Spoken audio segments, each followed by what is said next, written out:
E nós estamos de volta com o nosso Tarobá Cidade, hoje sobre um bate-papo aqui, dia da conscientização contra a obesidade mórbida infantil. Envia suas perguntas para mim pelo 3315-1313 ou pelo facebook.com/tarobalondrina. Hoje a gente está recebendo um time de peso aqui para falar sobre isso. A médica endocrinologista pediatra, doutora Karina Cáter Martins, a Isabela Janani Ferreira, que é nutricionista materno-infantil, e também Maiara Petri Martins, psicóloga. Tem várias pessoas já mandando perguntas. Vamos ver o que o pessoal está perguntando? Coloca aí pra gente no vídeo. Pergunta de WhatsApp. A Sueli Novaes da Zona Sul.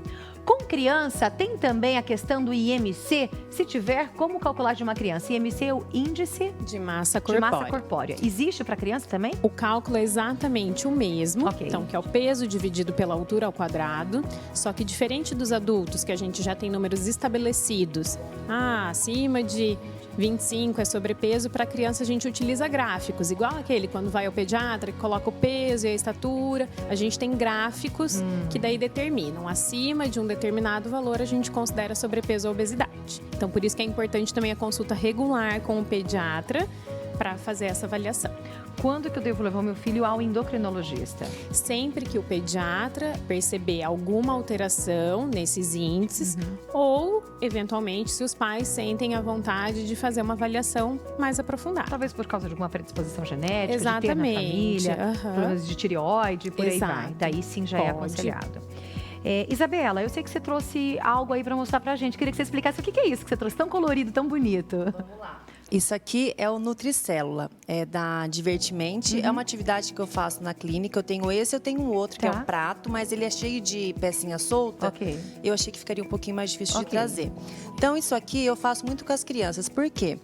Quando eu atendo uma criança, não adianta eu ficar falando de dieta, aquilo que a gente estava comentando, de entregar um cardápio para a criança. Não sabe nem o que está acontecendo. A criança precisa entender que no corpo dela existem células que ela precisa alimentar essas células para poder ficar forte. Tudo é muito lúdico. Então a gente faz atividade, eu tenho outro prato que é também da Divertimente, e esse aqui eu acho bem divertido, que a criança ela vai colocando os alimentos na boquinha e conforme a criança for colocando, vai nutrindo o fígado, os músculos, o cérebro. E aqui, que é o que vai apitar se tá tudo bem. Então a gente começa com a mãozinha triste. Aí a criança vai colocar, você vai comer o ovo, rico em proteína, cenoura, e assim vai colocando, ó. Não foi o suficiente o que ele comeu, então ele vai precisar colocar mais um pouquinho de alimento. A gente tá colocando aqui o milho, ainda não foi o suficiente. Então ele vai saber que às vezes ele vai comer 3 alimentos saudáveis, mas ainda não é o suficiente para ele estar bem com a saúde. Então ele vai colocando, ele vai escolhendo os alimentos, tá? Olha lá, tá levantando. E aos pouquinhos, aí conforme tem mais um aqui, peraí, deixa eu mostrar. Vamos lá. Gente, então é uma forma de explicar para as crianças de uma maneira lúdica, de uma maneira brincando. Não, e olha que legal essa forma de explicar, né? Ele vai sair da questão do padrão de beleza e ele vai ir para a questão de saúde, que é extremamente não é se eu tô importante. Gordinho, não. É se o meu organismo inteiro, meus órgãos estão trabalhando direito, se o que eu tô alimentando. Isso é perfeito. Isso é uma coisa muito importante. Né? A criança tem que tirar essa questão estética, né? Então a criança tá indo ao médico, ao nutricionista, ao psicólogo para cuidar da sua saúde. Se a criança, desde pequenininha, começa a entender que ela come para trazer saúde para o corpo dela, isso é extremamente modificador mesmo. Perfeito. Aí nessa atividade eu vou falando, olha, você comeu ainda não foi o suficiente para o seu intestino ficar bom. Aí ele vai colocando. Ai, ainda para o seu sangue não tá bom ainda. Ah, para sua pele não tá bom, para o seu músculo. Aí ele vai colocando. Aí assim que apitar, ó, apitou. Aí vai falar assim, ó, sua célula está feliz. Então, é isso que é importante. Aí quando ela vai colocar um alimentinho que não é saudável, ele não vai nem levantar. Então, isso que é importante, essa brincadeira lúdica com a criança. Porque se for para levar uma consulta com uma criança igual nós levamos com um adulto, não vai ter resultado. A criança precisa... Se pra gente já é difícil, como é difícil seguir uma dieta, como é difícil seguir aquele cronograma. Eu tenho muita dificuldade, eu já acho difícil. Imagina uma criança seguir isso. Exatamente. Na verdade, a intenção que eu acho que a gente deveria buscar é não seguir dieta. Exatamente. Né? Porque a consciência, né? Reeducação alimentar mesmo. Eu queria até frisar sobre isso, porque eu acho muito importante. todo transtorno alimentar começa com uma dieta. Nem toda dieta vai desencadear um transtorno alimentar, mas todo transtorno alimentar se inicia com uma dieta.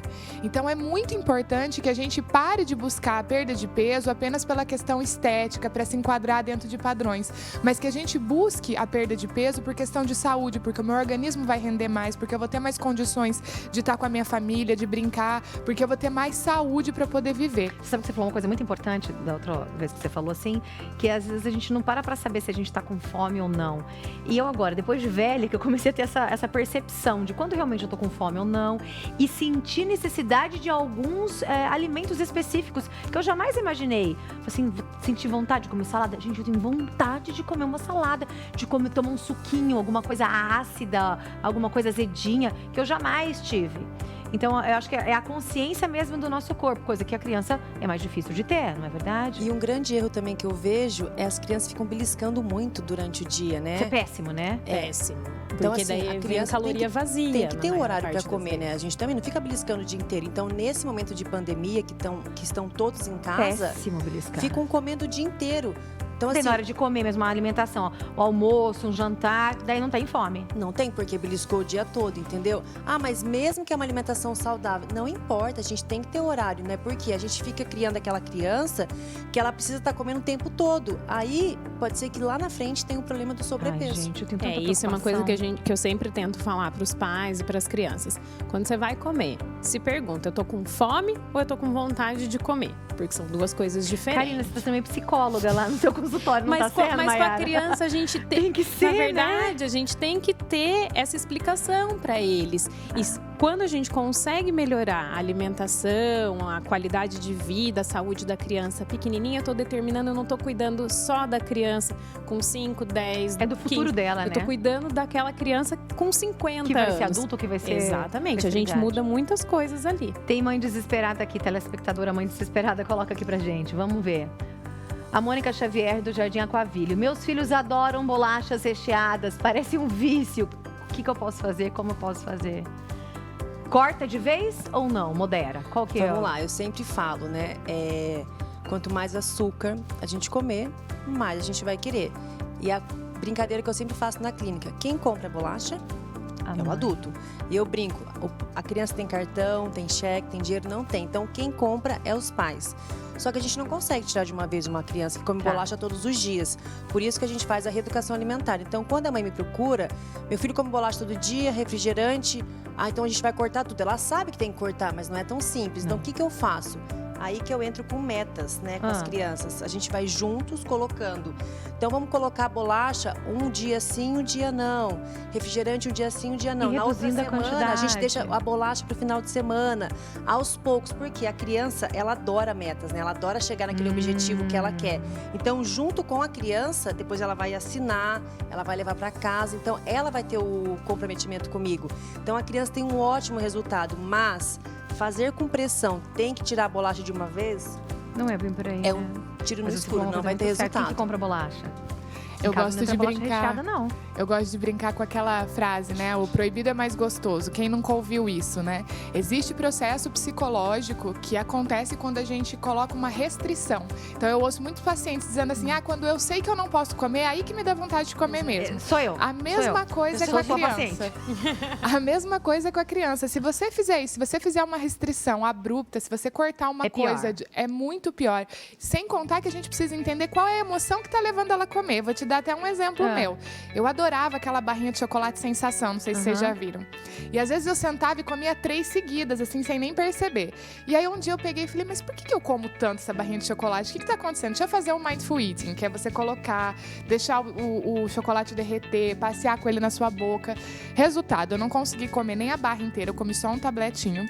E na hora que você vai fazendo, eu tenho um que é guiado, né? Então vem algumas perguntas pra você refletir e tudo. E aí eu lembrei que quando eu era criança, a minha mãe comprava caixa de bombom e o que ela mais gostava era o sensação. Então era uma forma de eu me aproximar dela. Né? Então eu gostava de comer o sensação porque eu estava próxima da minha mãe ao comer o sensação. né? Só que eu só pude ter essa consciência quando eu fiz esse exercício. Então, o alimento, ele tem um valor emocional gigantesco. A gente tem capacidade de sentir 4 ou 5 gostos só pela língua. O resto tudo é responsabilidade do olfato e da memória afetiva. Então, todo alimento que a gente consome tem um valor emocional e a gente precisa entender por que esse alimento está sendo excessivo. Qual é a emoção que está por trás dele? Doutora Karina, que recado que você deixa para as mães que estão ouvindo a gente, que estão preocupadas em relação aos filhos? Ainda mais nessa época de pandemia, essa questão do aperitivado, do petisco o dia inteiro, isso é super preocupante. Que recado que você deixa para essas mães? Que o quanto antes a gente começar a ficar de olho na alimentação dos nossos filhos, quanto antes a gente intervir, melhor. A gente está determinando muitas coisas. E o principal, ser exemplo para as crianças, não adianta, né? Só falar. Come o alface e eu não como. E colocar a criança para brincar. Hoje em dia, um dos grandes problemas é que as crianças estão com excesso de telas.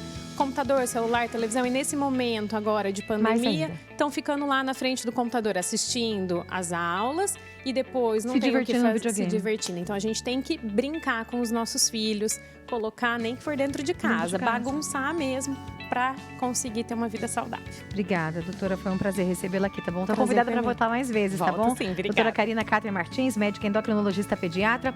Doutora Isabela Giannani Ferreira, nutricionista, fala pra gente que conselho que você deixa para essas mães que estão desesperadas.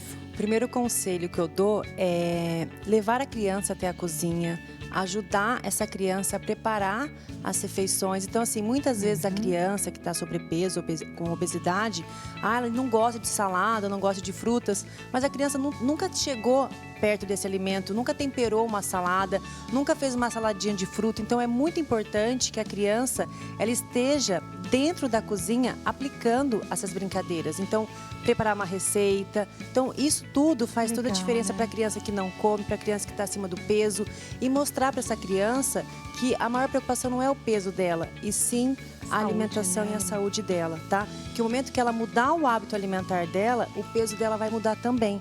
E não focar nessa criança que ela tá gordinha, que ela tá acima do peso, isso jamais a gente tem que fazer, tá? E a mudança tem que ser logo, então procure um profissional que você goste, um profissional que você confie e acredite que vai ter a mudança. É isso aí, obrigada, Isabela. Maiara Petri Martins, psicóloga, que recado que você deixa? Acho que o principal é essa coisa do não obrigar o seu filho a querer perder peso por questões estéticas, mas sim por saúde, né? Suprindo as necessidades emocionais dele, né? Estando ali quando ele precisa, identificando quais emoções ele está sentindo e reagindo a elas de uma forma adequada e reestruturando a família por completo. Não adianta, como a Karina, a Isabela falaram, não adianta você querer fazer com que o teu filho coma de uma forma saudável se o teu prato não é saudável, se a tua rotina não é saudável. Isso vai virar para ele uma forma de punição, de castigo. E ele vai ter um problema muito maior, ele pode desenvolver um transtorno alimentar lá no futuro. Então, supra a necessidade emocional do seu filho. Perfeito. Vamos ver a enquete como é que ficou, gente? Coloca aí no vídeo pra gente. Você que participou pelo Facebook, olha lá. Seu filho tem uma alimentação saudável, sim ou não? De 76 votos, vamos ver qual foi a média. 44 sim, 32 não. Foi aquela média lá que a gente pegou. Realmente está mais ou menos, né? Eu adoraria dizer que meu filho tem uma alimentação super saudável, mas eu acho que tá mais ou menos também. Sara, mas nunca é tarde. Esse é o último recado. Voltaremos hoje, porque quando ele não queria comer salada, eu comia na frente de, ai, que delícia. Deixa eu experimentar. Daí ele quis comer. Agora ele come. Mamãe, eu como alface. Daí ele come com a boca cheia, eu como tomate. Da salada, mas às vezes a mãe não coloca um tempero, né? Eu sou sincera com vocês, eu não gosto de salada sem tempero. Nem eu. Eu adoro um azeite, um limão. Eu também. Então, por que não oferecer assim pra criança? Exatamente. A minha bebê tem 1 ano e 8, ela come couve, chicória, mas tudo... Benjamin come o brócolis assim, ó. Mas, gente, vale lembrar que tudo com equilíbrio também, porque hoje, como a magreza ela é socialmente aceitável, hoje nós estamos desenvolvendo transtornos alimentares pro lado oposto que é a ortorexia, a vagorexia, que são transtornos alimentares onde há uma fissura pelo corpo musculoso ou uma fissura por alimentos saudáveis. E isso também tem trazido sofrimento para as pessoas. Então, o excesso nunca é bom, nem pro lado de lá, nem pro lado de cá. Perfeito, Maiara. Perfeito. Obrigada. Um dia a gente vai vir para falar só sobre isso. Pode ser? Pode Vocês vêm de novo? Combinado? Obrigada, meninas. Foi um prazer recebê-las. Vamos para o intervalo rapidinho. No próximo bloco tem o quadro Reinvente e Transforme. Eu volto já já.